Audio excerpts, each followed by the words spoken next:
Yeah.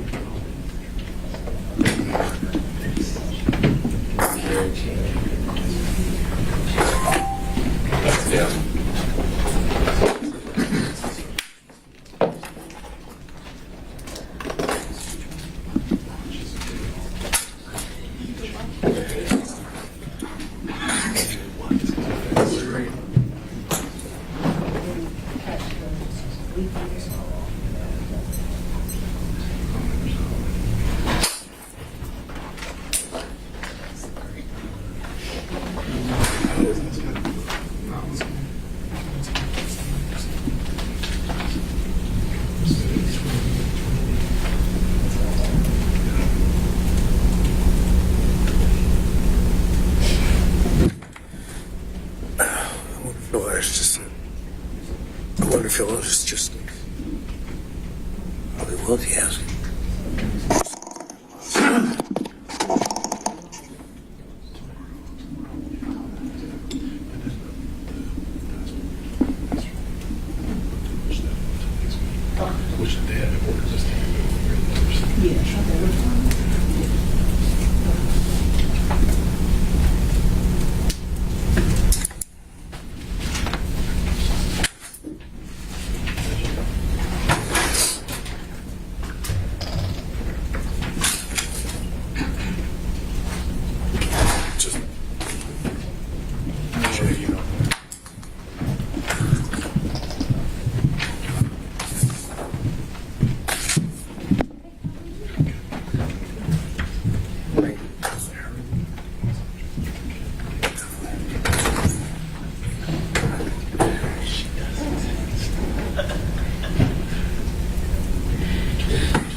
Well, Anna appears to be back from purgatory.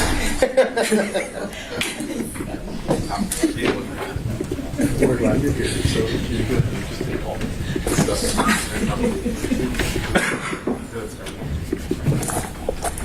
yeah, that's fine.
We're good. Thank you.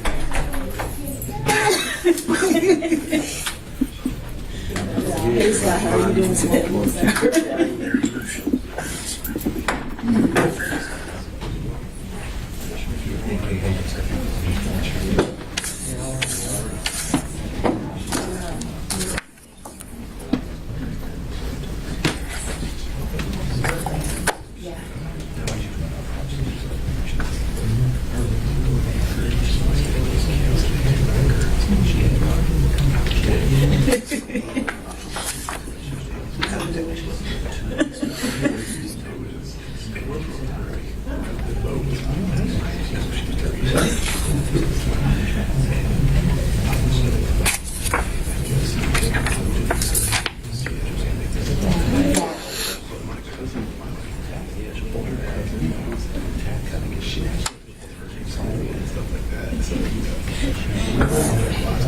I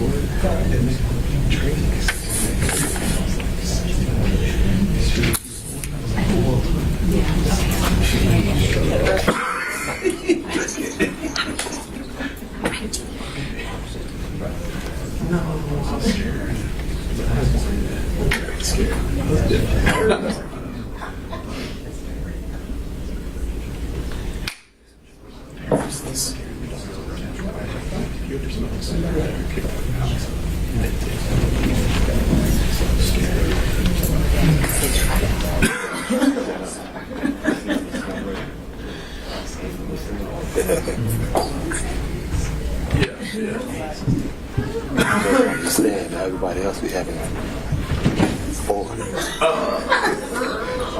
Well, two, at least two. But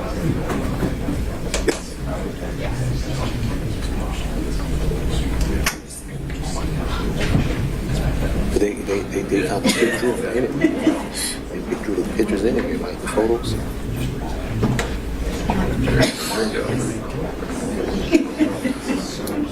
My sister's I know they definitely bring two.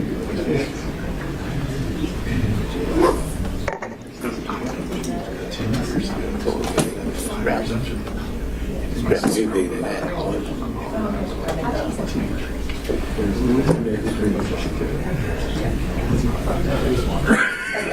she's told it like years ago.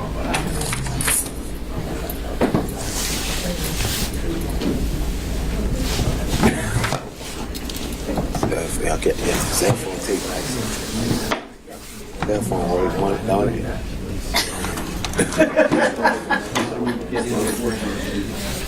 Was that you?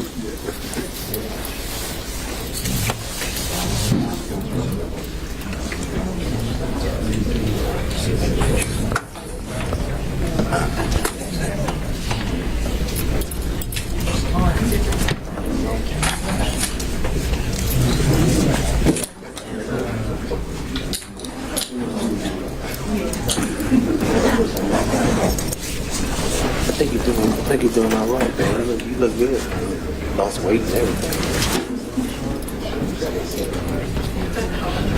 He was up here LB AB. He was last year. Him and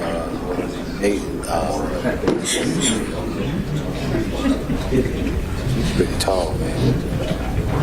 He looked like he was at peace.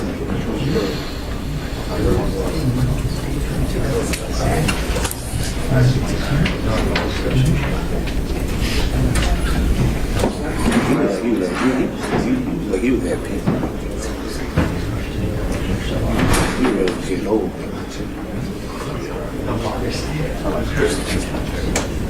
I think I remember when we go live on YouTube, your lights are hot. that'd be Whisper that hot. What'd you say? Cheryl, Yes, you have to go live. You're the host. I know. Okay. Thank you. You should be the one. We vote on that? No, no.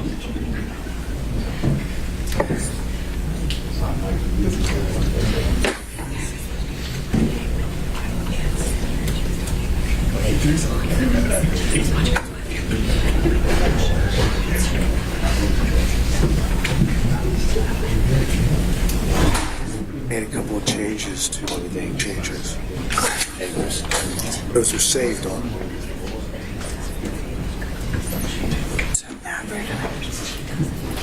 Sometimes get them off. Make sure you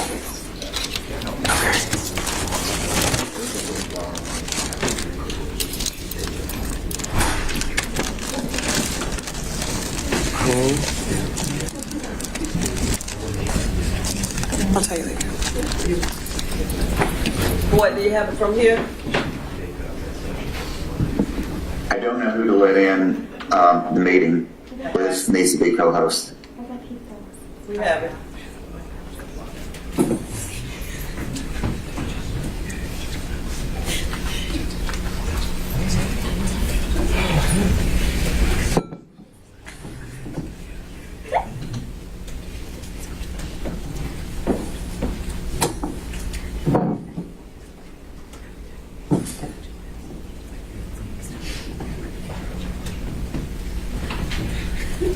Good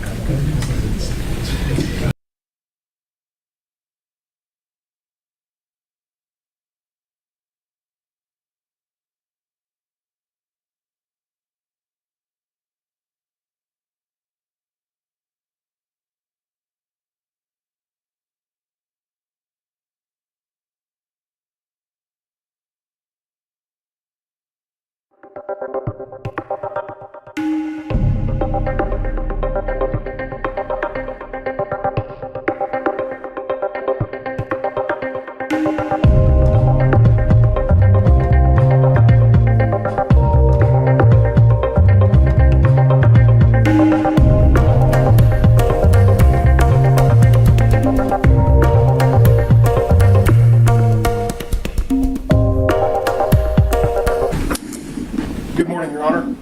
Donald Wakeford for the state. I'll be presenting with regard to any discussion the court wants to have on First Amendment issues. Joined today as well by John Floyd, Will Wooten, and Dacia Young. All right, thank you. Good morning, Your Honor. Steve Sadow and Jennifer Little for President Trump, and he waives his presence. Good morning, Your Honor.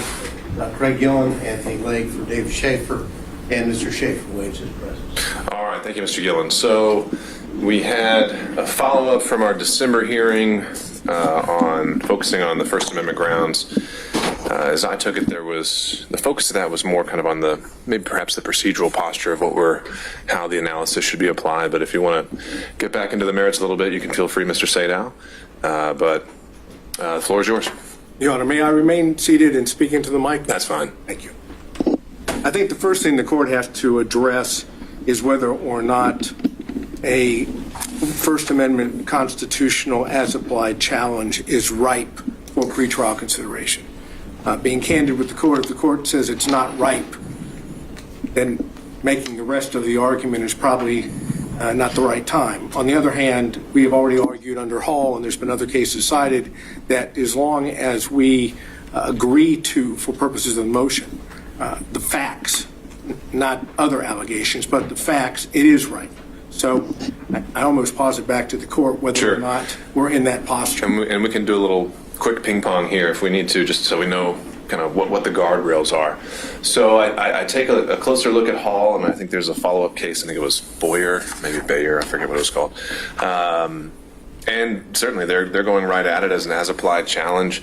There's a little language there I wanted you all to kind of give me your take on, where I think the quote was, "It's well established that vagueness challenges to statutes which do not involve the First Amendment freedoms must be examined in the light of the facts at hand." And so if you take the inverse of that, it almost makes it sound like you should not be considering First Amendment challenges as applied. So I'm curious your take on that. But setting that aside, I mean, it certainly seems in other jurisdictions as applied First Amendment challenges happen all the time. And so it could just be that we haven't actually had the opportunity here in Georgia to address that on the merits. I don't know.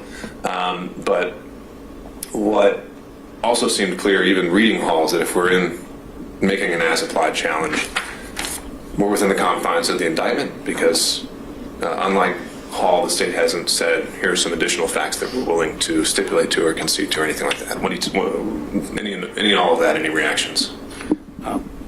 I understand how the court could look at the inverse, but I think as written, with all the justices agreeing that it is a First Amendment challenge, would be ripe, constitutional challenge on the First Amendment grounds, as long as we accept all the well-pleaded factual allegations in the indictment and don't go beyond those. Now, as the court has indicated, the state at this point has not set forth or stipulated to any other facts, although I think some of them, for example, the fact of how a letter gets to the Secretary of State or a telephone call that is at issue, I think those things are clear throughout the record in this case, but I'm not sure that they're necessary for the court to make an as-applied challenge.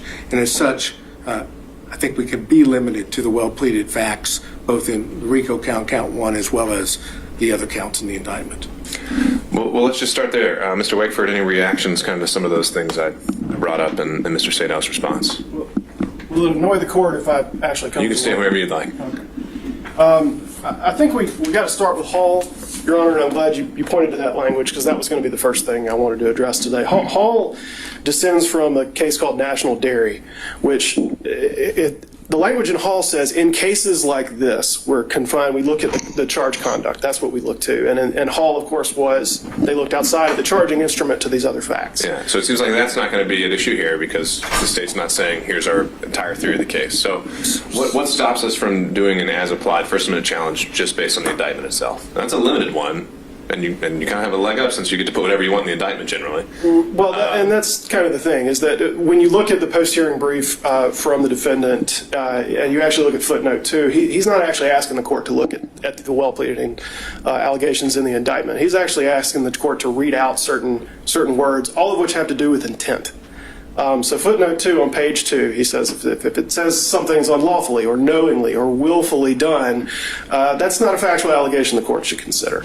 So the suggestion seems to be, let's look to Hall. Hall says we can play kind of fast and loose with what the facts are.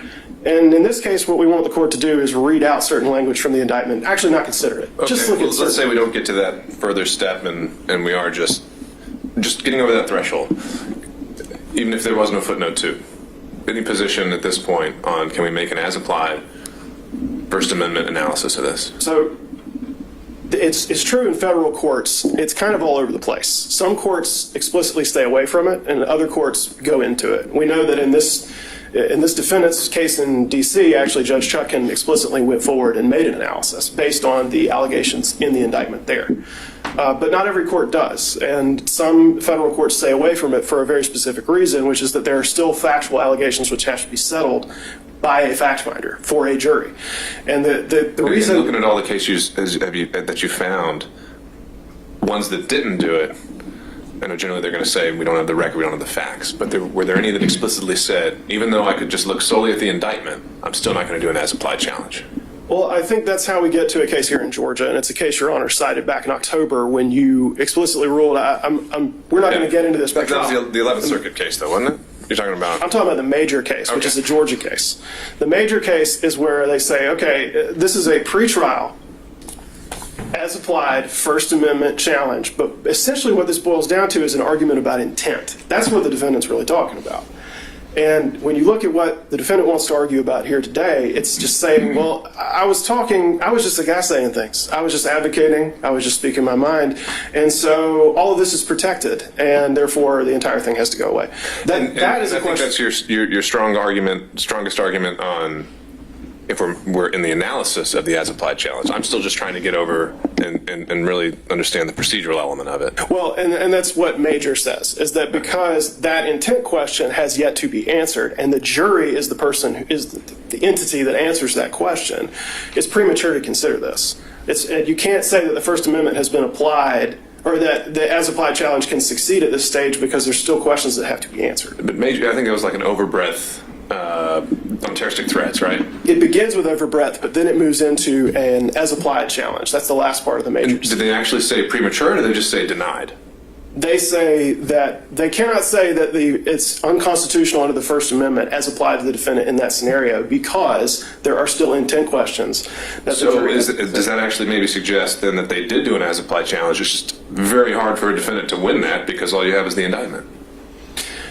That is a way that you could interpret it. It would suggest that an as-applied challenge cannot succeed under the First Amendment because speech integral to criminal conduct is not protected. A well-pleaded indictment is going to demonstrate that speech that is pled as part of a criminal charge is integral to criminal conduct. And so there's nothing to decide if you're looking and you're cabined by the indictment. So we sort of have two routes here. Neither of them result in the grant of this motion. One says, the court says this is premature, there's questions that have to be answered, any First Amendment challenge has to happen after there's a factual record to look to. And the other says, okay, I can get to this today. It's not that I can't. I can, but there's nowhere to go because all of the speech is pled as integral to criminal conduct, and therefore it's not protected by the First Amendment. You could envision an indictment. I don't remember if Alvarez was a post-trial or pre-trial thing, but you could envision an indictment where perhaps they drafted it to solely target speech because of its falsity or something like that. So maybe there's a use for an as-applied challenge in that kind of a situation. That's a fair point, Your Honor. It's just not the situation here. And it's not going to be the situation in almost any case. That was a special case where, of course, you have a very unique statute that was punishing. But that was really a facial challenge, too, because it was saying, like, this is just punishing falsity for falsity's own sake. None of the charges in this case are about that. They are about falsity employed as part of, or statements employed as part of a pattern of criminal conduct in numerous ways. So there's nowhere to go. And so I think it requires dismissal or denial at this stage, because you either can't reach it because there's facts that have to be established, or the indictment establishes that none of the speech is protected by the First Amendment, and the inquiry immediately ends. All right. So back to you, Mr. Sadow. Let's move forward with the idea that we're making an as-applied challenge solely confined to the indictment. This isn't a facial challenge. You're not saying any of these statutes are on this face Correct. Unconstitutional, and your argument is that this is core political speech. Correct. So some crimes can be achieved solely through speech, though. Terroristic threats, crimes, certainly. solicitation. Why is that not what's happening here, as alleged? Well, I think it requires kind of a detailed analysis, so if I may. Sure. All right, so the first thing we have to decide is whether or not, and we're talking about President Trump, we're not talking about the actions of others. We have to look and see whether or not that which has been alleged as facts is in fact core political speech, political discourse, protected speech at its zenith. I don't think there's any question that statements, comments, speech, expressive conduct that deals with campaigning or elections has always been found to be at the zenith of protected speech. What do we have here? We have election speech. So one must determine immediately whether that constitutes core political speech, and I suggest that it does. Now, does that make a difference ultimately? Yes, because the more core speech, the more it is protected, the less the government should be involved in restricting it. I don't think there's any real doubt about that. So then the question becomes, is the mere fact that the state here represents that it is false or fraudulent under the statutes, is that enough?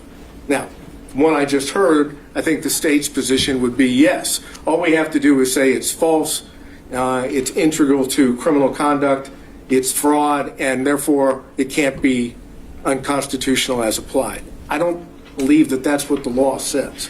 I think what the law really looks at is as to each individual application of a statute, whether or not the falsity in and of itself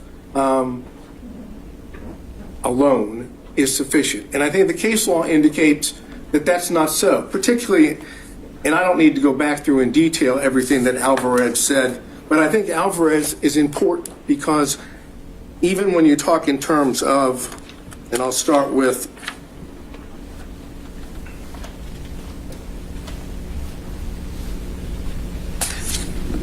looking at the majority, what I guess it would be the plurality opinion that by Judge Kennedy, but for purposes of interest to us, the Chief Justice and Justice Sotomayor agree. So now we're talking about two people still on the court. And I'm looking specifically at page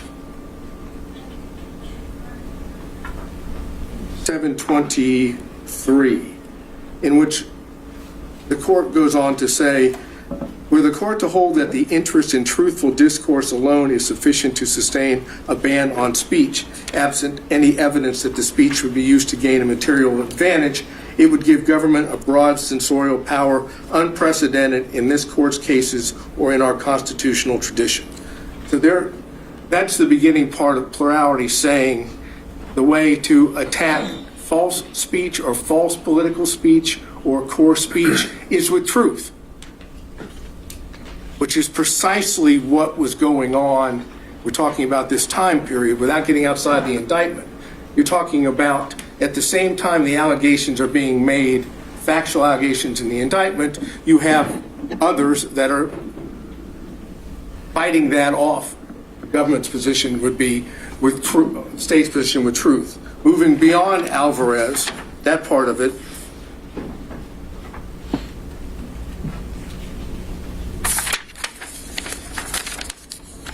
you have Justice Kagan with Justice Breyer. And here I think gets to the crux of where we are. And this is the concurring opinion. It goes through a litany of false statement cases in which the government's position in Alvarez is being false in and of itself is enough. That is, once you determine it's false, we're done.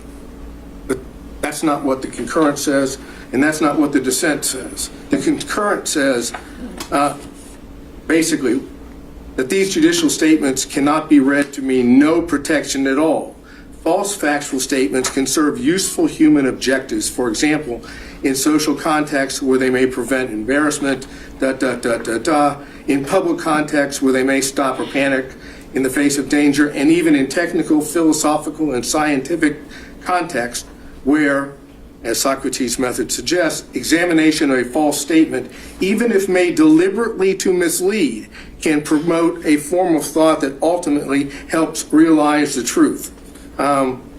And then it goes on and says, even a false statement may be deemed to make a valuable contribution to public debate since it brings about the clear perception and the livelier impression of truth produced by its collision with error. So this is the proposition that it's not the falsity alone that controls. It's the context in which the speech is made. And if it is deemed false, and for purposes of the indictment, we have to assume that it is false because that's what the facts have been alleged. That doesn't mean it's the end of the analysis. Why do we not also have to assume, since it's an allegation, I think you say in your brief, that it's unlawful, willful, and knowingly false? No, because at least our position, President Trump's position is those words are not words of fact. Those are words of legal connotation. And that while they have meaning, that would allow, for example, let's go to Alvarez and the Stolen Valor Act. Just because they alleged that it was unlawful didn't mean it wins.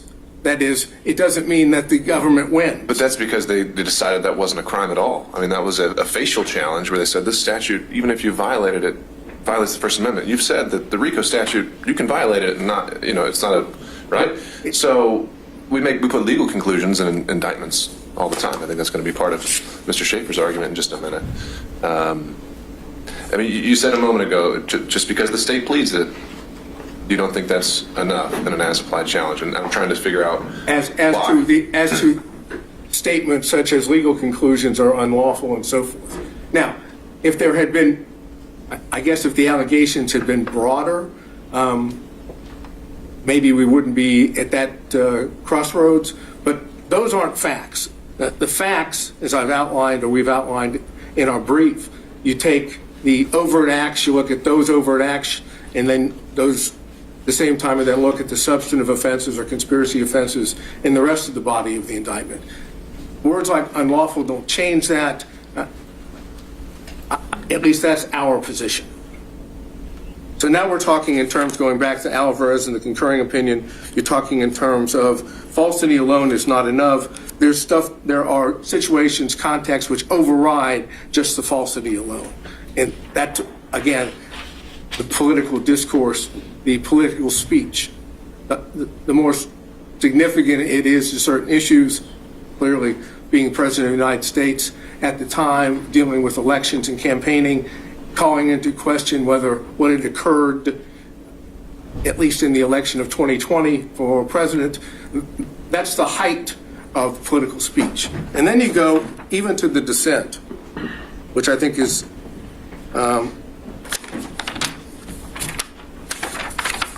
as important, because now you have Alito and Thomas, and members of the current court. And I go to that.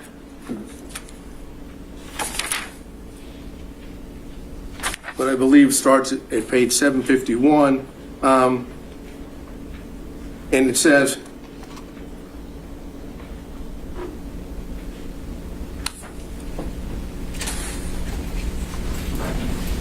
even where there is wide scholarly, and this is 752, even where there is a wide scholarly consensus concerning a particular matter, the truth is served by allowing that consensus to be challenged without fear of reprisal. Today's accepted wisdom sometimes turns out to be mistaken, and in these contexts, even a false statement may be deemed to make a valuable contribution to public debate, since it brings about the clear perception and livelier impression of truth produced by its collision with error, citing U.S. Supreme Court. That's the essence of what we have right here. That's the facts that have been alleged. Essentially, the state's position is because, as alleged, what President Trump said speech-wise or expressed either through his speech or conduct, which is still freedom of expression, because that's false in the eyes of the state, it's lost all protections of the First Amendment. And the concurring opinion and the dissenting opinion in Alvarez suggests just the opposite. If anything, under the circumstances, it needs more protection, not less protection. So, keeping that in mind, let's move to, not RICO, put RICO aside for a minute. Let's move instead to the conspiracy counts, which are counts 9, 11, 13, 15, 17, 19.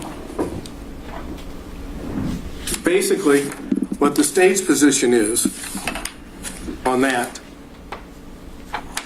because it took this position previously in its filing on September 27, 2023, in response to that which was filed by Chesbrough.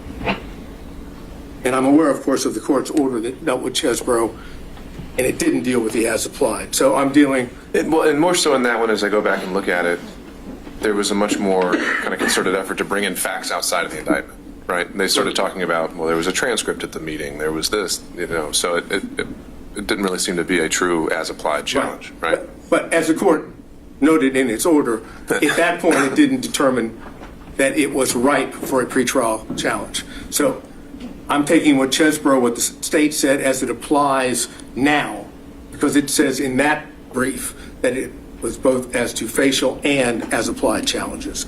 Essentially what it says is, as to those counts, 9, 11, 13, 15, 17, 19, as to 9, 11, and 17, the mere fact that it alleges a fraud is enough. That's what's on page 5 and page 6. Since each of those statutes prohibit conduct involving fraud, we don't go any further. And I'm suggesting that's wrong, that you must go further. You must look at the speech itself, the expressive conduct itself in connection with those specific statutes. That's what the as applied is. The fact that it's a fraudulent statute, now you want to look and see why, under the circumstances here, the language speech of the president falls within that. And if you look at it in that sense, the mere fact that it's false is all that they have. There's not a finding that the speech itself, beyond the speech itself, is fraudulent. What the state wants to do is say, we have a goal. We have an objective here that we have put forward. Steal the election in an unlawful fashion. I say change that for a second to legitimate concern about the validity of the election. If that was the way you focused on it, which is a way to do it as applied, even with the facts, would what President Trump said on those counts be a protected speech? And the answer is it has to be, because the only thing that makes it fraudulent is the state saying it's false. Take every one of those and say, okay, it's not false. It's protected. The only reason it becomes unprotected, in the state's opinion, is because they call it false. And that's what Alvarez doesn't allow. In and of itself, it cannot be simply the content-based. It has to be contextual. And the contextual here is a political core value being addressed, elections and campaigning. And that holds true for all of those that deal with the conspiracy. And then you deal with counts 29 and 39, which is the false statements charges.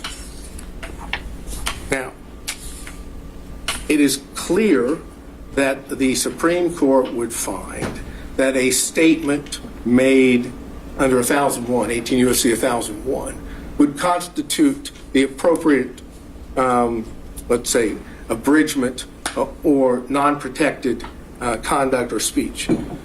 But Georgia statute's a little different here, because we don't have a materiality element.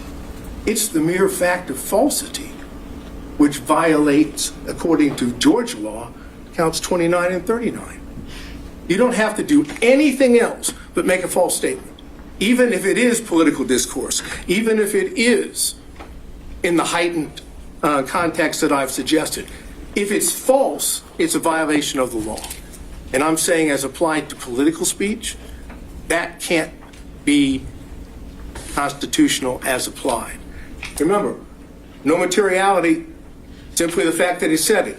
So essentially, what the state's position on that would be, it didn't have to be sent to anyone of consequence in the state agency. It just had to be said.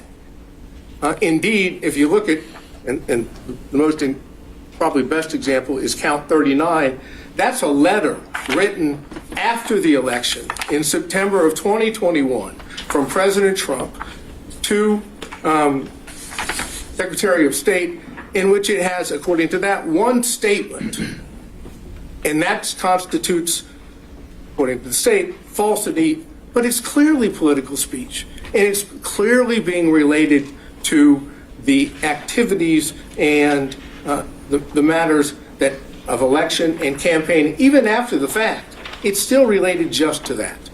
So, looking at 29 and 39, I think you have a situation in which the falsity alone is all they have as applied here to political speech.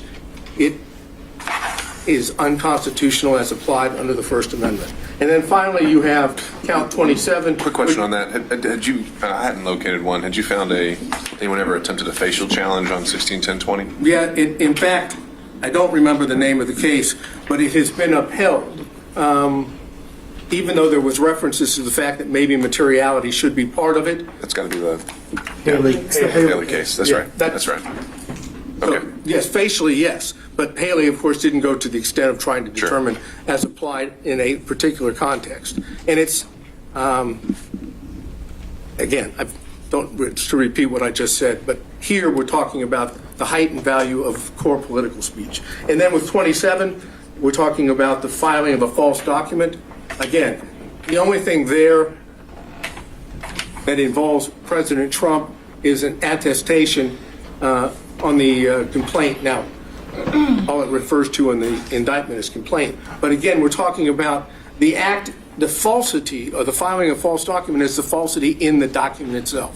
And I'm suggesting under the circumstances that, and that alone, wouldn't violate that statute as applied. So regardless of the facial challenges, the question becomes here, is the mere fact that the state says fraud or false statement enough to get by an as-applied challenge? And our suggestion is it is not. Now let's go to RICO. And I think RICO is more difficult, to be honest with you, because we're talking about a much broader statute. At the same time, when you look at the allegations against President Trump, all of the allegations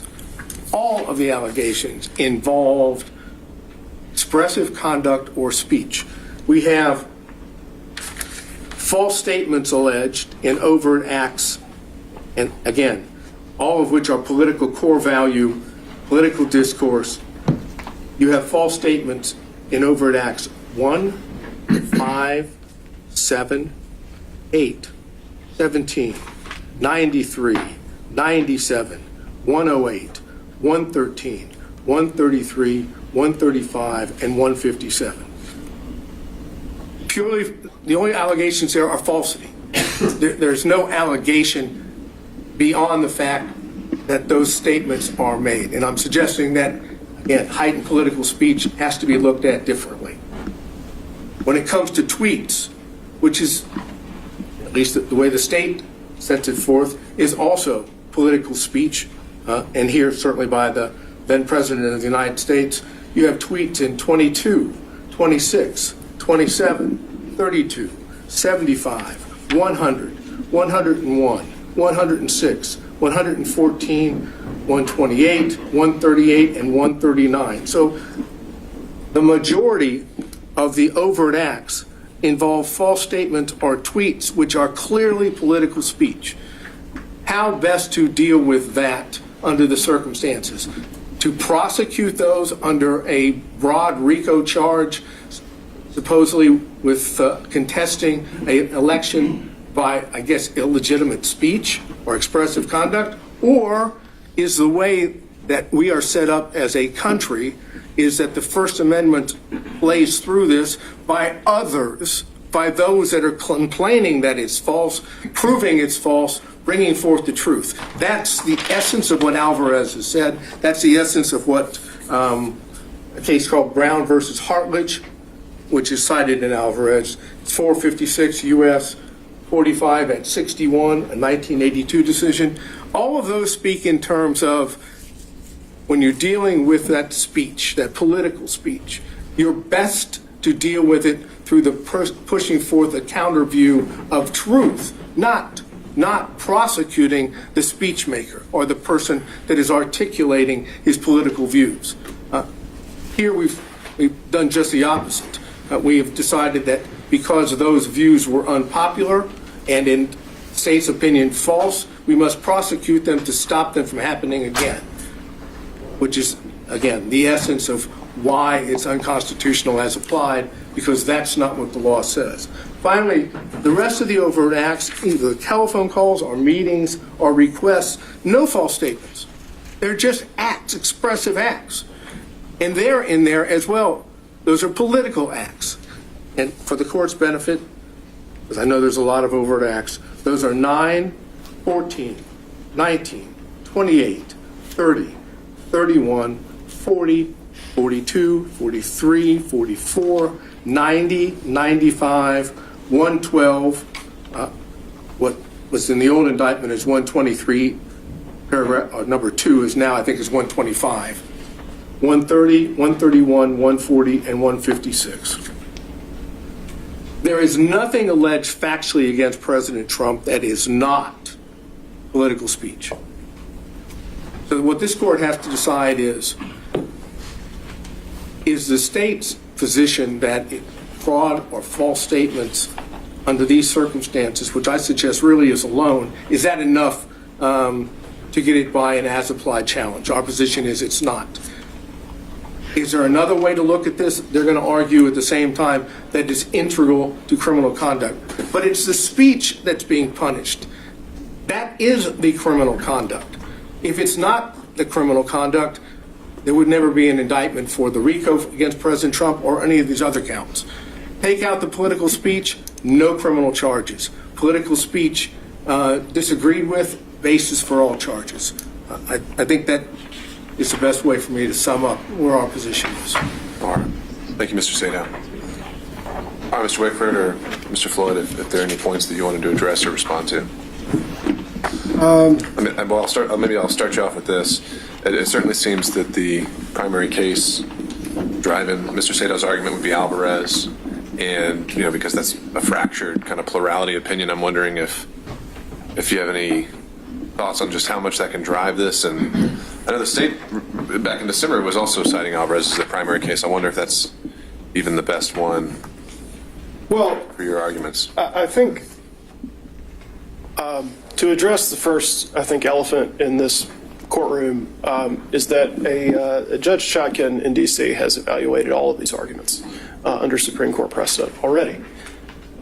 So I would refer Your Honor to that court's analysis because I'm hardly going to improve upon the findings of a federal judge. However, Speaking specifically to Alvarez, that it is a plurality opinion with several different opinions written by other justices. What they all agree on, though, is that Alvarez doesn't change the law that speech integral to criminal conduct is not protected under the First Amendment, and that that's not what Alvarez was about. It was about punishing falsity for its own sake. So the question is that what the state is doing here? And by fundamentally rewriting the indictment, the defendant is suggesting today that that is somehow what the state is doing, when actually what the state is saying is that these statements made by the defendant were all employed as part of criminal activity, various conspiracies, frauds, intentions with deceit, and violations of the law. It's not just that they were false. It's not that the defendant has been hauled into a courtroom because the prosecution doesn't like what he said. He is free to make statements and to file lawsuits and to make other legitimate protests. What he is not allowed to do is employ his speech and his expression and his statements as part of a criminal conspiracy to violate Georgia's RICO statute, to impersonate public officers, to file false documents, and to make false statements to the government. That's what he's alleged to do. He's not charged under 161020 because he told some lies. Although it is very interesting to hear counsel for Mr. Trump tell us about the usefulness of lies. He's not being prosecuted for lying. He's being prosecuted for lying to the government, an act which is illegal because it does harm to the government. That's the reason that it's illegal. That's why it's different from the statute evaluated in Alvarez. Same thing with filing a false document. It's not just that you made a false statement. It's that you swore to it in a court document and submitted it to the court. That does harm to the judicial system. That's obviously different from just falsity being punished for its own sake. And that is what each and every charge in the indictment demonstrates, is that these statements are part of criminal conduct that is larger than just the false statement on its own. Especially with the RICO charge, where what we see is that this is a criminal organization whose members and associates engaged in various criminal activities, including but not limited to false statements and writings, impersonating a public officer, forgery, filing false documents, influencing witnesses, computer theft, computer trespass, and on and on and on. What the defendant is suggesting to Your Honor is trying to get around to the fact that because it's almost saying that because these statements are false, that these charges should be dismissed. It's like, well, you can't punish falsity on its own, and yet each time you look at the charge, the state is saying that he lied. So that must be the end of the inquiry. But that's not the end of the inquiry at all. That's not what the indictment says. It's not just that he lied over and over and over again, as counsel for the defendant points out by listing all of the instances in the indictment. It's that each of those was employed as part of criminal activity with criminal intentions.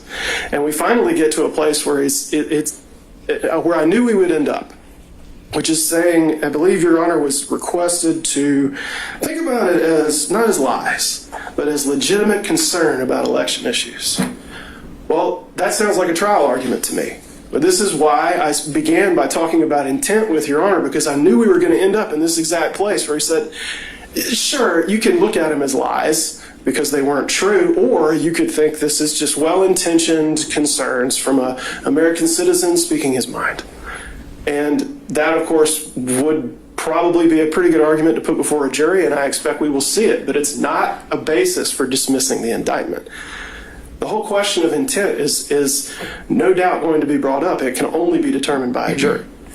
But what we have heard here today is an attempt to rewrite the indictment, to take out the parts that are inconvenient and only say, well, it's all speech, it's all talking, and he was just a guy asking questions, and not someone who was part of an overarching criminal conspiracy trying to overturn election results for an election he did not win, by violating the RICO statute, by making false statements to the government, by filing false documents, by impersonating officers, and doing a whole host of other activity which is harmful, in addition to the falsity of the statements employed to make them happen.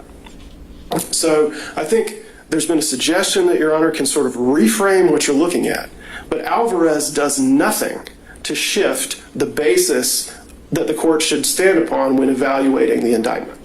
And that is to say, is this speech being punished solely because it's false, solely because of its viewpoint? Or is it speech that's being demonstrated as integral to a pattern of criminal activity? And finally, the fact that it speaks to political concerns or core political speech, and this is something that the court in D.C. Thoroughly addressed, does not change the fact that it can be employed as part of criminal conduct. The mere fact that you're talking about issues of public concern or core political speech, which may be completely fine and protected in most contexts, does not mean that you cannot be indicted if you use that kind of speech to pursue illegal activities. That's the whole nature of the question. So it's very circular, and I would direct Your Honor to page 6 to 7 of the post-hearing brief filed by Defendant Trump, which says, the speech integral to criminal conduct exception of the First Amendment does not apply here because all the charged conduct constitutes First Amendment protected speech. That is a very neat circle. The First Amendment protects us because all the speech is protected by the First Amendment. And in the end, no matter how much we hear about obviously the noble protections afforded by the First Amendment, all of this is an effort to get Your Honor not to look at the basic fact that this speech, this expression, all this activity is employed as part of a pattern of criminal conduct in a host of ways. And because Your Honor is bound by the indictment and has to look at the indictment and can't look beyond it, if we're going to get into this at this stage, then there's nowhere to go, as I said at the beginning, because this is all alleged as part of a pattern of criminal conduct and not protected by the First Amendment. Any argument to the otherwise is just to try to pretend like that's not true. All right. Thank you, Mr. Wakeford. Thank you, Your Honor. Your Honor, may I add one point briefly? Sure. Thank you. Wait a second, we're being doubled up on here? This is not a trial. I think you can handle it, Mr. Sadow. And this is, I'm just going to be on one specific point, not duplicate the argument made before. I believe Defendant Trump fundamentally misunderstands the role of an overt act in a conspiracy case. As we've discussed many times previously, this is a RICO conspiracy case. And so we heard Mr. Sadow discuss various overt acts and say, well, but this is just a tweet, this is just a phone call, this is just X.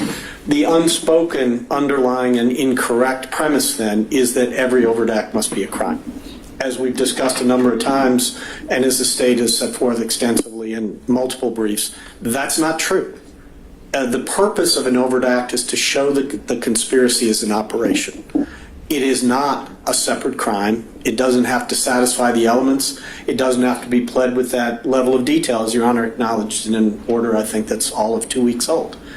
And so to say we can't mention this particular act or this particular conduct because it's not a crime or it's protected by the First Amendment, the answer to that is actually, so what?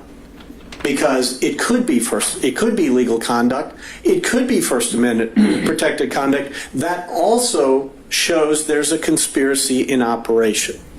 And that's, as long as it serves that purpose, it's fine. And so overt acts should not be examined by a standard that has no application to them. They are not separate freestanding offenses. And there is federal case law that, if need be, we can cite it to you, that has said an overt act can involve First Amendment activity.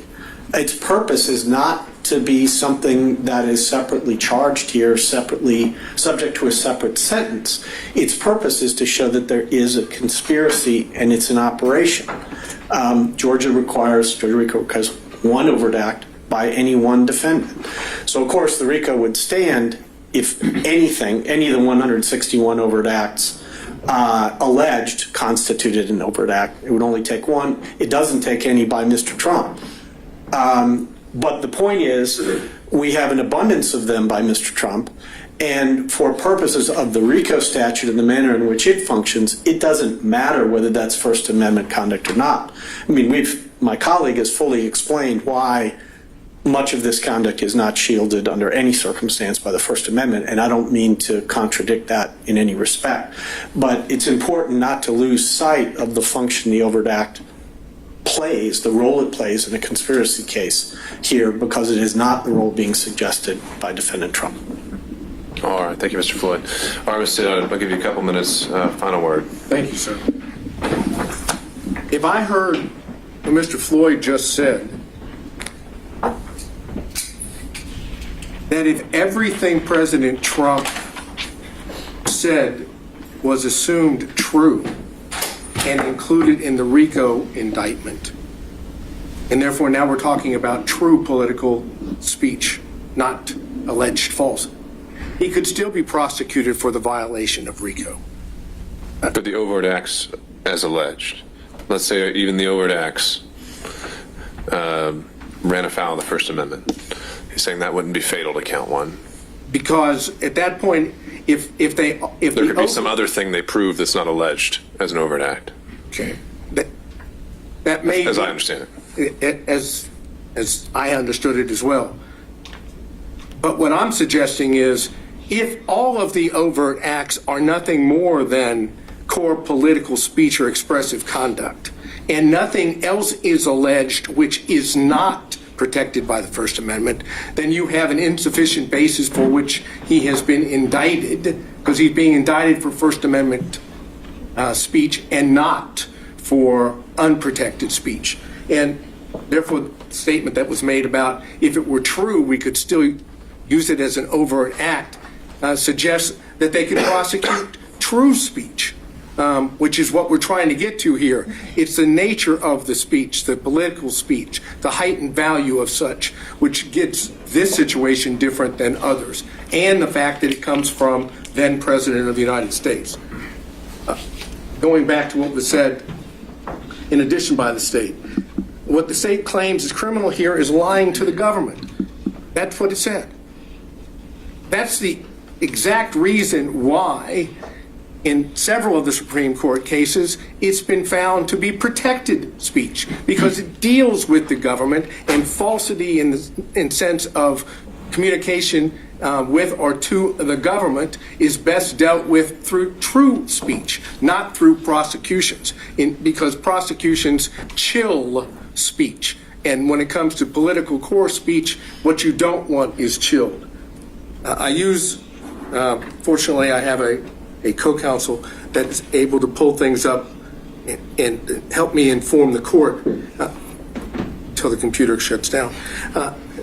And looking at what Haley says, just to give you an idea of how the Georgia court, the Supreme Court, might look at this. There's a quote from Haley, and it says, "While there is no constitutional value in false statements of fact, such erroneous statements are nevertheless inevitable in free debate, and punishment of error runs the risk of inducing a cautious and restrictive exercise of the constitutionally guaranteed freedoms of speech and press. Accordingly, the First Amendment requires that we protect some falsehood in order to protect speech that matters." And I think that's what we're talking about here. To end this, and again, we're focusing on President Trump's conduct at the time that he, in fact, is the head of the executive branch.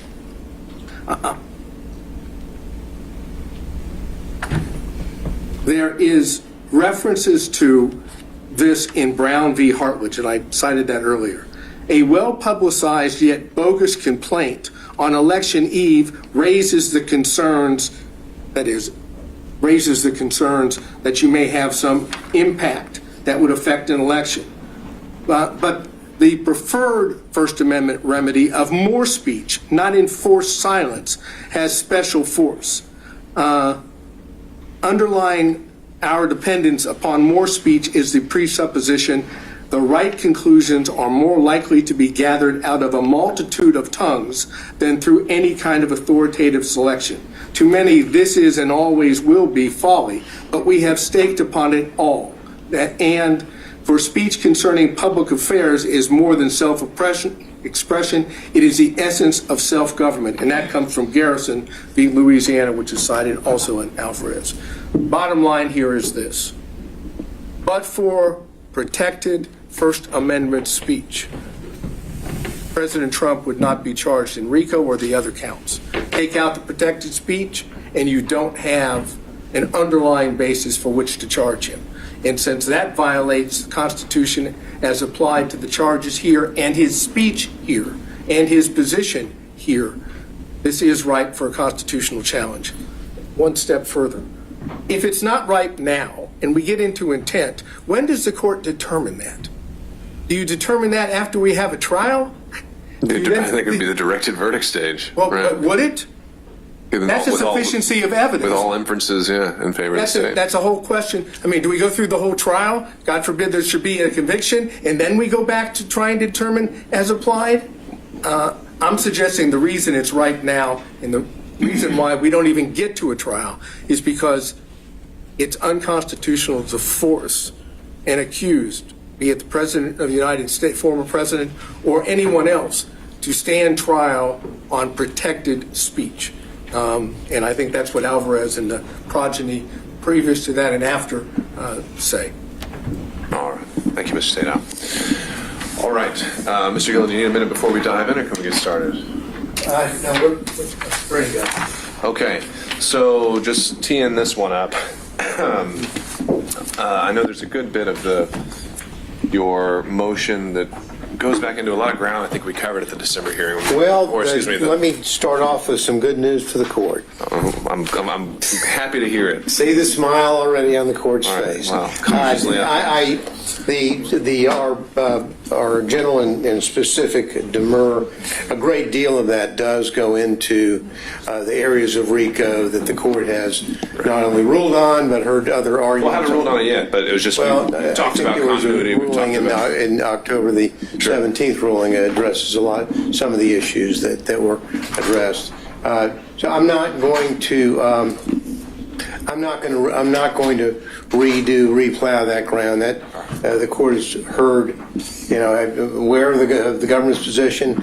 I know that probably ruined Mr. Floyd's day by not allowing him to get up and go back over his RICO expertise. I'm not going to do that. What I'd like to do, though, today is to move forward to some areas that I do think needs to be. And the question really, when the court said, do we want to have oral arguments today or not? And then the question was, well, because on the RICO thing, I think I probably could have said, if it was just the RICO component, I would have said, fine, let's just do it on the papers. You've got a lot of other counts. There's some other things that I wanted to talk about and have the court focus on as it relates to some of the other aspects of the demurs, special and general demurs, and to focus on that in this way. Number one, I want to talk a little bit about some of the counts impersonating public officers. I want to talk about the forgery, the false statements, briefly, and talk about that, but also to raise this issue with the court. Now, we argued that in our pleadings, but the defendant still filed additional motions on these very issues and did a very, very good job in a lot of his arguments.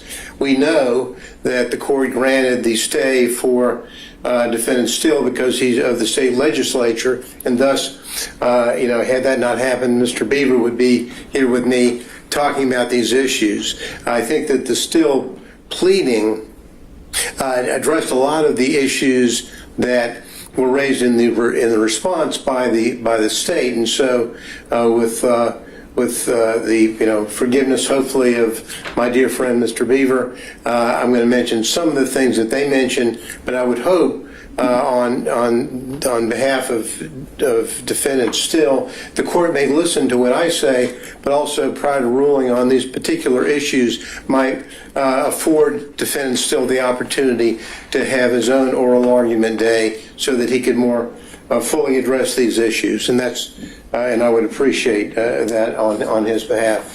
When we talk, let's get on to it. We're talking about impersonating a public officer charge, and we talk about that. When we talked about that, we talked about whether or not the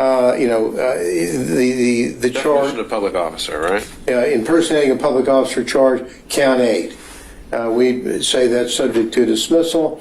In that pertinent part, it says on October the 14th, on or about December 2022, unlawfully, falsely held themselves out as the duly elected and qualified presidential electors from the state of Georgia, public officers with the intent to mislead. Now, what we did in our pleading is we said, well, that is defective because under the statute 2151 as public officer, there is no reference there to presidential electors as being public officers, and therefore that should carry the day for us.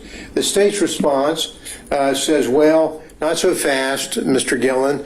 We've got cases here that talk about situations in which 2151 doesn't carry the day and isn't. Well, not even cases. I mean, the statute itself. Right. I mean, you're pulling that from the ethics statute. Exactly. So I'm not really sure why I didn't look at that. I mean, public officers all throughout the code, and it's just kind of one of those hanging kind of question marks, I suppose. So what the state does, and I can see the court's point. I'm not going to argue that. What I am going to say is that what they say, they cite cases where there are individuals that are impersonating agents, police officers, peace officers, or agents for Metro Atlanta Human Trafficking Task Force. Okay, that falls into that category. Trafficking in the task force or a federal agent. Those are things that the state responds to. I think that in the still motion, it covers some of the concerns the court may have regarding this issue of public officer and why we think that we should prevail on this as well. Again, hoping Mr. Beaver has his day. Well, do me the favor, actually, I've kind of put the still motions in a box and I haven't opened it yet, so make those arguments for me. Well, I'm going to, All right. but not as articulately, I'm sure, as Tom could do it. But I'll give you the flavor. The flavor of it is that in the still motion, which we adopted after it was filed, it talks about how other case law in Georgia, when it talks about, first of all, 1610-23 doesn't define public officer. So we start from that, so we've got that out there. Not defining the public officer. Now, but the still pleading does say that the issue of who is and is not a public officer is addressed in other contexts in Georgia law. Usually in the quo merito proceedings where somebody's trying to find out the legitimacy of somebody having or holding a particular office. And in that context, there are cases citing in the still pleading that address this very matter. They cite Brown v. Scott and as a case in which the Brown v. Scott case, whether or not an individual has designation or title given to him by law or exercises functions concerning the public assigned to him by the law, they cite Brown. That the inquiry doesn't really end there. The Georgia Supreme Court has noted the term public officer involves the idea of tenure, duration, fees, emoluments, and powers, as well as that of duty. And so that's McDuffie v. Ferguson, and that has to do really with grand jurors. So when someone says, well, is a grand juror a public officer? And the court breaks down an analysis talking about that, saying not really, because grand jurors may only meet for a few days. They're not essentially they're not there for some sort of duration or tenure. They don't take the same oath of office as prescribed for public officers, and they lack the element of tenure and duration which must exist to qualify as a public officer. Well, so how would that apply again to like a purely fictional task force? Well, I mean, let's forget the purely fictional task force. It would let's have it that case law from our Supreme Court, how it applies to our case, and how it applies to our case is the presidential electors are not people who have lengthy tenure, duration, which it must exist. Frankly, their job is to meet for one day. No, I see your framework there, but if the framework is actually in this, whereas the Metro Atlanta Human Trafficking Force, it doesn't even exist. Well, it doesn't. But someone is pretending to be an agent. Maybe they're a part-time. I mean, it seems like. You know what I mean? We might agree to disagree here, because I think that when someone says, "Well, I'm here's my badge. I'm an agent of enforcement of the law for, and then names a particular entity that doesn't even exist. They're pretending to be a peace officer. They're pretending to be an agent for the government, which, by the very nature of that job, would have tenure, would have responsibilities, would fall into the definition that the Supreme Court has given in Brown v. Scott and McDuffie v. Pearson as to what a public officer should be. And so, in that context, we have, and same thing actually.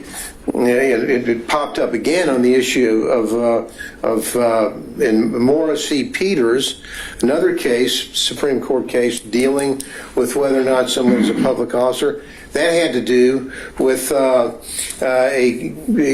quo warranto against the chairman of the Georgia Democratic Party and whether or not he would fall in as a public officer. Bottom lining it, like in that case, and which found that he was not, like grand jurors and public party officials, presidential electors are not public officials under Georgia law, especially for purposes of 161023. Their jobs, services are temporary, like the grand juries. Their position really only arises once every 4 years. It's limited to a single meeting on a single day. So it lacks that element of tenure and duration which must exist. So it's kind of like back to the political case, Morris v. Peters case, which dealt with a state party political chairman nominated in accordance with the rules of their party. But just because the fact that they were nominated by the rules of their party doesn't make them a public official. And like grand jurors, presidential electors they're not receiving their salaries for their service. So all of that, Your Honor, tells us that this particular count is flawed for the very purpose of these electors cannot be under Georgia law public officers. And so we although we agree with the court's initial position regarding the limitation on the definition of public officer in our pleading, good old Tom Beaver and the Still pleading has come forward to rescue us on that point. And so if you look at what they did, and hopefully Tom will do a better job of articulating those points, in their pleading they talk about specifically some other cases that get into either in Texas and I think Utah as well that deal more specifically with this. But for the purposes of argument today, I think that we've sort of got the drift on what I think is happening on the impersonation of public officers. They're not public officers, and clearly under the direction we believe of our Supreme Court, they could not be so judged. Now, again, I'm not going to spend a whole lot of time up here with the court, but I do want to touch on a few of the other components of our pleading. The forgery counts. Now, we indicated in those counts 10 and 16 are sufficient to dismissal. Writing a check in a fictitious name or manner that the writing is made or altered proportion have been made by another person. That's the definition of 1610. We have what we have here in this indictment is we have an assertion that a writing or other than a check in a manner that the writing has made purports to be made by authority of the duly elected and qualified presidential electors from the state of Georgia who did not give such authority. Now, that's what they allege. Let's break that down as to why, and the state's response to us saying they want to focus on the phrase under the authority, and what we have here is the concept of what is the authority. Who is this on October the 14th? Who was the duly elected and qualified presidential elector from the state of Georgia who did not give such authority on December the 14th, 2020? Now, the answer to that is that as a matter of law, simply as a matter of law, and we're going back, Your Honor, to some of the arguments we've made with the court earlier on the issue of supremacy clause, we're worthy of at least highlighting some of those points to the court for the purpose of making our point here. And that is this, that under the federal law as it existed in 2020, when the state of Georgia failed to comply with federal law about having an adjudication of any pending controversy or litigation, and as we know, in the public record in this courthouse was the pending and unresolved Trump and Shafer litigation on the election. Now, because that lawsuit was not adjudicated pursuant to federal law, then the state of Georgia lost its ability after Safe Harbor Day, lost its ability to then name who the electors should be. And as we discussed earlier, and I'll shorten the argument, but for the purpose of the record, I'll just make the following points. Once that happens, and it's very, very clear from federal law and from the language from Bush v. Gore, the state, any Dissenting opinion of Bush v. Gore. yeah, true. But as it points there, it's like it's not. They see it as not even a serious issue, because the clear reading of the statute would say if you don't get it done by Safe Harbor Day, then you have lost out. And once that happens, the power then shifts back to the Congress. So as of by law, we think not a factual issue. By law, on December the 14th, 2020, there were no duly elected and qualified presidential electors from the state of Georgia because of that failure. And So, understand your point, and I don't want to get too deep into it, but since we're in demurrer world here, wouldn't your allegation of whether a lawsuit was filed, whether it was pending, none of that's in the indictment? Doesn't that transform this into a speaking demurrer? well, we don't think so, and the reason why we don't is the last time I think we quoted the court that the court could take a notice of the pleadings within the court system, and I believe that what we articulated there, and I don't think we had an objection from the state, could be wrong, but my recollection is we didn't. That we then worked from the framework of yes, in this courthouse. There was a filing, a pleading that we're not going, this isn't a speaking demurrer, it's a part of the court record. Part of the court record says there was a lawsuit that was not adjudicated by Safe Harbor Day. So we don't have to go outside the indictment. It's not a speaking demurrer. And because of that, by applying the law, these forgery counts, 10 and 16, in our view, must go. Now, the other counts that I would like to, or the other matter I'd like to discuss is the false statement component. On the false statement counts Is that 14? of 12, 18, and 40 dealing with false statement.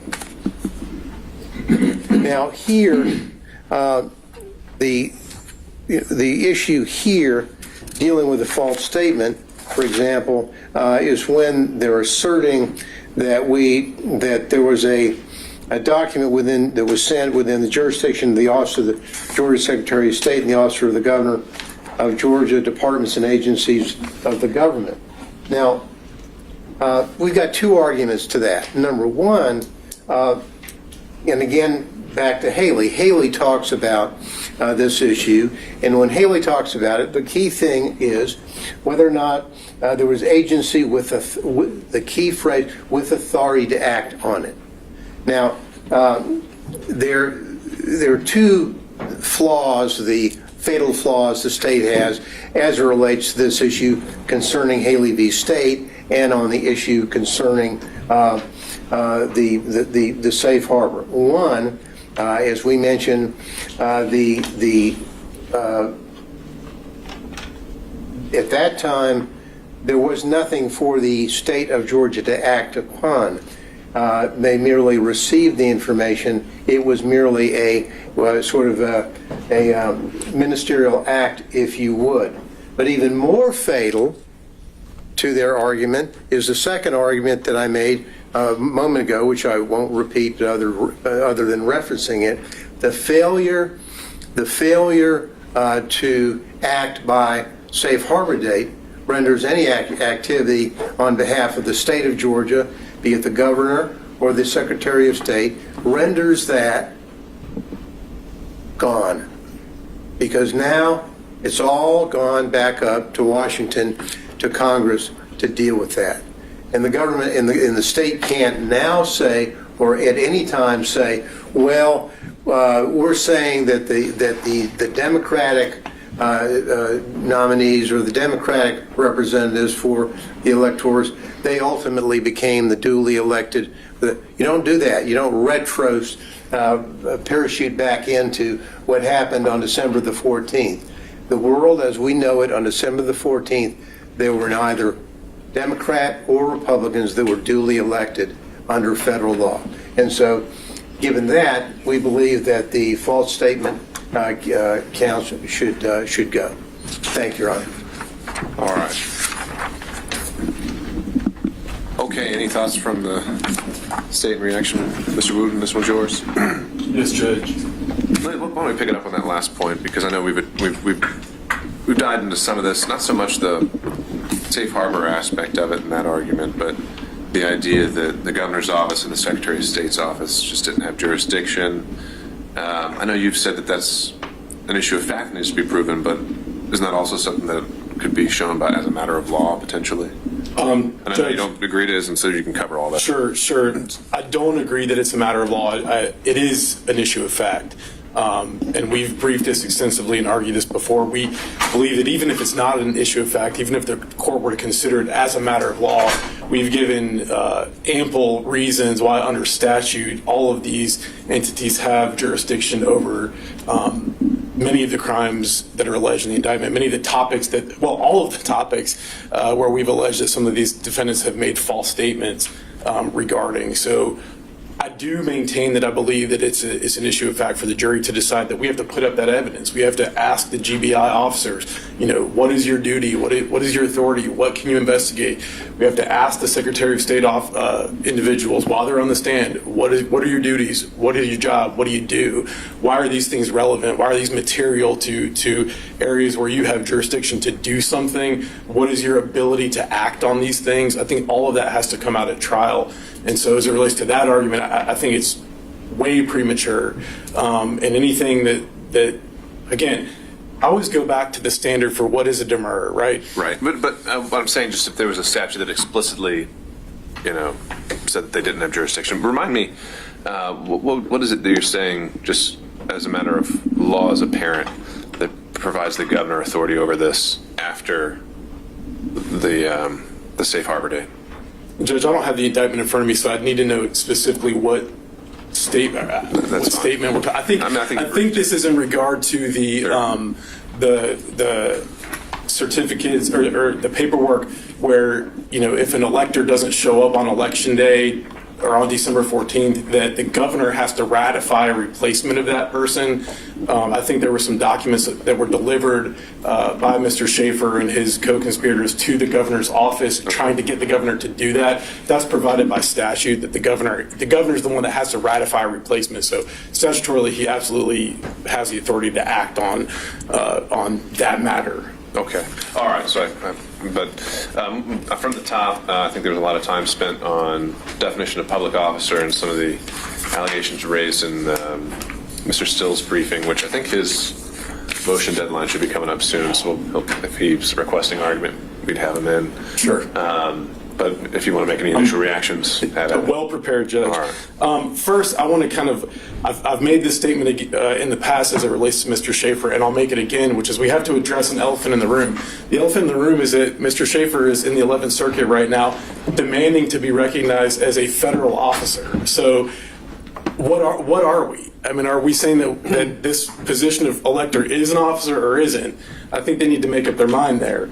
But as it relates to, well, I've actually got quite a bit of ground to cover, and I'll kind of take it as it was raised by Mr. Gillen. I want to start with, and again, as we pointed out in our response, we don't believe that the definition section in 2153 I think it is applies. much conceded that. So, But Judge, if it did apply, I think it actually supports us, because if you look at paragraph B, this is 215322B. It says public officer means every other elected state official not listed in subparagraph A. So it's a comprehensive definition of any elected state official. So we believe that that would absolutely cover it to the extent that it's persuasive, that it shows that presidential electors are public officers. That definition says any elected state official. So they are elected state officials. I want to hit briefly on the cases that were raised by Mr. Gillen as it relates to what Mr. Still put in his pleadings, prepared to address those. First, there was an intimation that 161023 only applies to police officers or peace officers. We know that that's not true because of a case called Kennedy versus Carlton. That's 294 Georgia 576. 2014 Georgia Supreme Court case where a conviction was upheld for someone impersonating a DFACS employee, clearly not a police officer, a peace officer of any kind. So we can dispense with that argument. As it relates to the cases that Mr. Gillen referenced, the definition of public officer in other contexts, all of those cases deal with the definition of public officer in the context of a petition for quo warranto. I believe there's 3 cases that are referenced in Mr. Still's pleading. We're filing our response to that tomorrow, but I can kind of take them in turn. Mr. Gillen referenced this list of qualifications in the McDuffie case, tenure, emoluments, duties, etc. That's not the holding of McDuffie. So the way that the McDuffie case is structured is the Georgia Supreme Court says no one's ever definitively said what a public officer is in the context of quo warranto. well, look, if you're about to file a response and Mr. Beaver may be requesting oral argument, why don't we just save it for when I've had a chance to read these cases and we can be more productive. Sure, I can skip those cases, but I did want to hit a few points, Judge, as it relates to the statutes that establish that presidential electors are public officers. First of all, the actual office itself is created by law. So it's created by the United States Constitution, Article 2, Section 1, Clause 2, and it's also created by OCGA 21-2-10 that actually establishes that there is an office of presidential elector in this state. They have duties that are established by law. Those are established both in the U.S. Constitution and the 12th Amendment, as well as at OCGA 21-2-11. By law, they're elected by the public, 21-2-10. And also there was a reference that they don't get a salary. That's actually not true. There's a compensation for presidential electors that is set forth by law at OCGA 21-2-13. Additionally, the election code itself refers to the office of presidential elector. It refers to it as an office. In 2 places in particular, 21-2-132A and 21-2-132E. And again, we again rely on those cases that Mr. Gillen discussed. Garrison versus the state, 276 Georgia App 243, 2005 case, where someone was convicted for impersonating a federal agent, an unspecified federal agent, and that conviction was upheld by the Georgia Court of Appeals. Cert was denied by the Georgia Supreme Court. And then the Libri case where they, of course, impersonate the Metro Atlanta Human Trafficking Task Force that doesn't exist. So we would argue to the court that the definition for 161023's purposes, that our appellate courts have applied a very liberal definition as a public officer. It doesn't even have to be a real public officer, doesn't have to be a state officer. Anything that purports to be, someone acting by authority of the government is a public officer. And that's certainly what presidential electors do. Their positions created by law, their duties are established by law. All right, so jumping down to the forgery counts. Again, elephant in the room. 1691, there's at least 5 ways that you can violate the forgery statute. The cases that Mr. Shafer relies on, Jackson versus the state, that's someone who is charged with forgery based on purporting a document purporting to have been made by another person. We did not charge under that provision of 1691. We charged under the final provision, which is by authority of one who did not give such authority. Mr. Gillen says that we didn't object to looking at these, things in the record in other cases. Let me be clear for the record, we do object. That's the definition of going outside of the indictment. So we agree with the court that considering those things outside of the indictment absolutely transforms that into a speaking demur. Is void, it can't be granted. If you look at the counts, the forgery counts, they track exactly the forgery statute. Case law tells us that that's what's sufficient for a general demur. I don't know that there's anything else to say about those counts.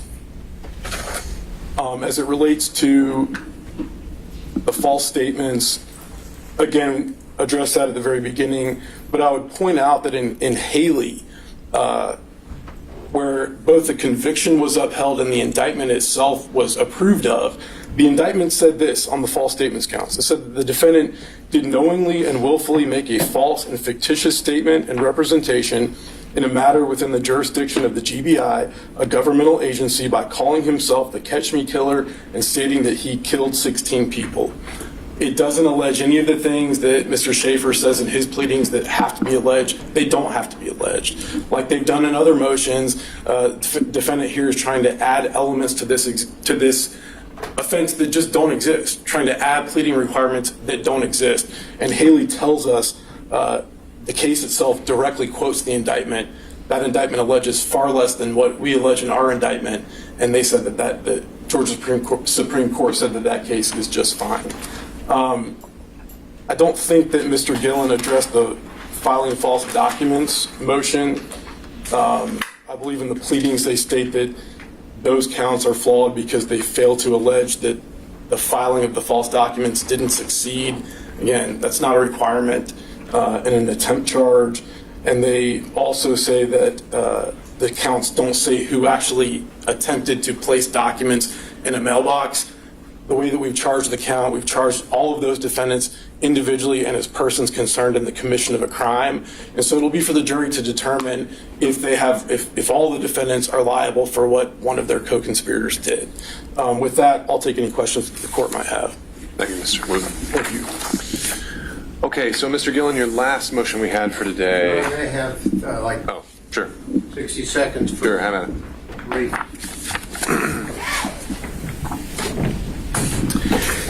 The state did not and cannot answer the direct question about a violation of the safe harbor rule, why that would allow that situation to give the governor or the Secretary of State any authority to do anything.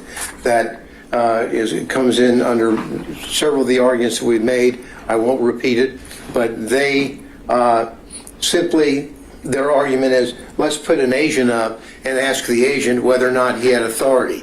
No. By law, by federal law, they did not have the authority.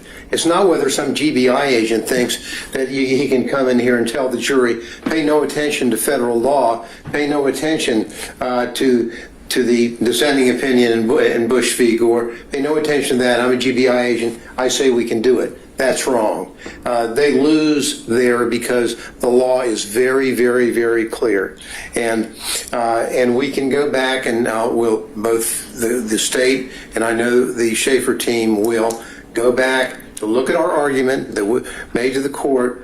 When my recollection could be wrong, I don't think so. We'll see, but my recollection was because the pleading was a part of the court system that we had a citation which permitted the court to take that into consideration as part of the record and thus not going outside of the record for speaking demur.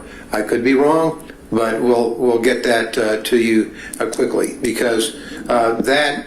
And they latch onto that to say, pay no attention to the reality of what happened in this courthouse, in the court filings, which destroys their argument.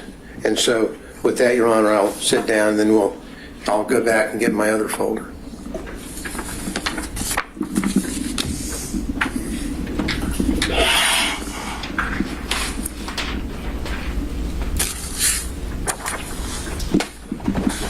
So, on your last motion here,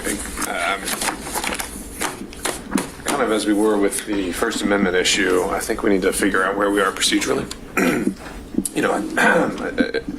Federally, it sounds like, this would be a pretty common motion. It'd be a surplusage motion. Georgia, it's not quite as clear for us. So, excuse me. Let's start with just the authority to kind of take a scalpel to an indictment and cut out things we don't like. Well, I mean, Your Honor, we talk about there's two components to this motion. One, there's the strike surplusage, and then there's a dismissal that we asked for, which is kind of also a component of the other. Now, we cite the State v. Horan on the issue of being able to. The allegation, the indictment is not wholly unnecessary to constitute an offense as mere surplusage. We think. Right. But when we read the surplusage opinions, we're talking about, a miscited code section or a wrong date or something like that. So I don't know. I don't think that's what you're characterizing. No. I guess this is where I'm. It's more just a legal conclusion, right? Let me. A legal conclusion, number one. But it's even more than that. It's this. When they continually, in their pleadings, in the indictment, in their pleadings, in their extrajudicial comments that they make, they have bombarded the defendants, the electors in this case, with the concept of and the phrase of fake electors. Now that is not.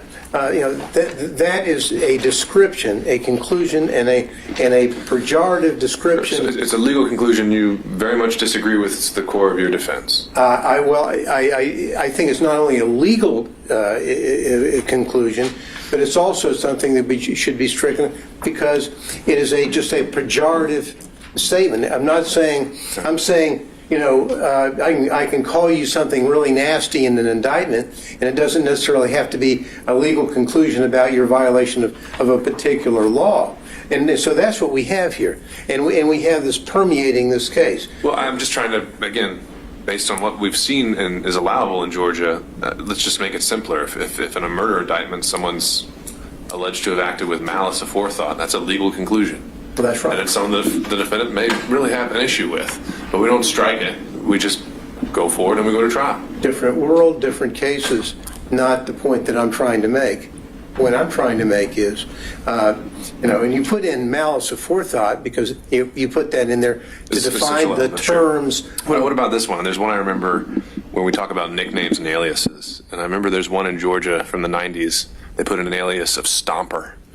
And he had beat the defendant to death. Well, and the Supreme Court said, that's okay. You know why? Because they probably proved that there was an alias of that guy called Stomper. That's different than that trial.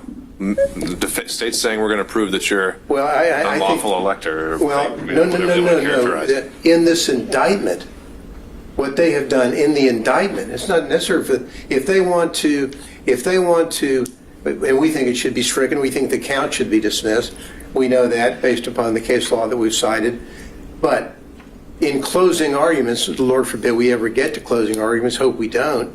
But if we did, and they stood up and they said, well, we think that they were fake, that we think the evidence shows that they were fake electors. That's one thing. That's argument. That's advocacy. There's no place for it in the indictment, and there's no place for it in what they have done, not only in the indictment, but in their pleadings and statements they've made outside to the media. What they have tried to do is they want to have ingrained in the minds of the community and of jurors a concept that if you were not a Democratic elector on December the 14th, casting your vote at some other part of the state capitol, then you are a fake elector. And that is a pejorative term, not necessary for the charges, and should be stricken. That's the point that we're trying to make. And as it relates to our other arguments concerning the dismissal of those counts, I don't think I need to go back over most of my argument, or our argument on that really deals with the Electoral Count Act, so I don't think I need to revisit that in case the court We'll get there. really wants to hear that again. I don't think you do. But absent that, Your Honor, we think, number one, that the count should be dismissed for the reasons articulated earlier and in our pleading, and number two, that even if the counts are dismissed, in addition to that, references throughout the indictment to fake electors should be stricken as well. Thank you, Your Honor. All right, thank you, Mr. Yellen.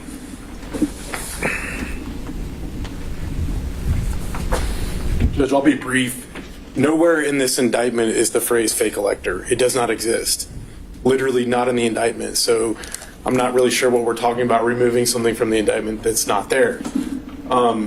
As the court pointed out, and I struggle with this motion, and I'm not going to say much because we're primarily relying on our response, but an indictment is itself a legal conclusion. Every allegation in an indictment is a legal conclusion. That's what an allegation is. And so if indictments aren't allowed to have legal conclusions, then I guess we aren't allowed to have indictments anymore. Judge, I think what the defense's strategy is here, and I know it's their strategy because they asked for it in the motion. They say, Judge, you should strike this language from these counts because we don't like it, it's not fair, it's pejorative, whatever reason. And now that you've stricken it, the counts don't charge a crime anymore, so you should dismiss them because they don't charge a crime anymore. That's nonsensical. We cite in our briefs opinions where the appellate court says you literally can't do that. If something's essential to the charge, if it's essential to pleading an essential element of the charge, you can't strike it. It's not subject to being stricken. And I just highlight one citation that we reference in our brief, Malloy versus the state, 293 Georgia 350 2013 Supreme Court case. And that case says that when language in an indictment accurately describes the offenses charged and makes them easier to understand or more easily understood, they're not subject to being stricken because they're not surplusage. And that in making that in analyzing language in an indictment, in this context, Malloy also says that the language is to be interpreted liberally in favor of the state. And so with that, again, we rely on our pleadings. The phrase fake elector does not exist in this indictment. Take any questions that the court may have, but otherwise, nothing further. Maybe one. I've seen a line of cases talking about whether defects, can be stricken, and a lot of that dependent on whether they're material or non-material. Is it safe to say that these phrases, the ones that are highlighted here, lawful elector votes, false electoral college votes, and duly elected and qualified presidential electors, would you say those are material phrases for each of the charges they appear in? So I think that's a great question, and I think there's kind of a superficial answer and then maybe a more in-depth answer. My superficial answer is yes, they're material in the sense that they make the charges more easily understood. They're accurate to describe the charges. I am familiar with that line of cases, and it's a little bit unclear in the cases whether material means that or whether material means that if you strike something from the indictment, that the count falls apart. So I'm not clear. What I know is in this context, I don't think it matters because what's being challenged, I think that it's approved of by our appellate decision. If you've happened to go down that road, though, and we take the position that material means it can still survive general demur. Any thoughts there? Judge, again, turning back to Malloy, the holding in Malloy is that as long as the language in an indictment, even if it's not essential to an essential element, as long as it's accurate, it describes the offense's charge, and it makes it more easy to understand, it's simply not surplusage. If it's not surplusage, it's not subject to being stricken. But do we think these phrases are material and meaning they're necessary to survive a general demur? I don't have them in front of me. So. I don't either, and so I hesitate to give an answer without the indictment in front of me. That's fine. Again, as long as the charges track the statute, they survive a general demur. So anything that's not statutory language, I guess, wouldn't fall into that category. But then we get into special demur territory, and that's a whole different situation. Fair enough. Thank you, Judge. Okay. Thank you all. Anything else we should, or matters of housekeeping, anything else we need to take up before we break? Anything from the state? Nothing from the state, Your Honor. All right. Thank you, Ms. Young. Anything from either counsel? Okay. Then we'll be adjourned. Thank you. Thank you, Judge.